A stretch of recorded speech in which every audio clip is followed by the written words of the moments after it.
હું જાણું છું કે સિંહ એશિયા ખંડના ભારત દેશના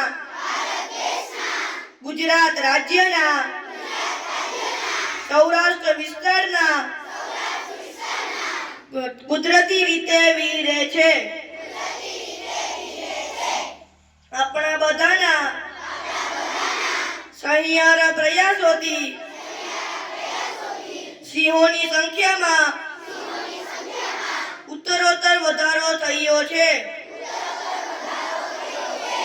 આથી ગુજરાતના ગૌરવ સમા એશિયાઈ સિંહોના સંરક્ષણ માટે હું ખતપૂર્વક મારું યથાયોગ્ય યોગદાન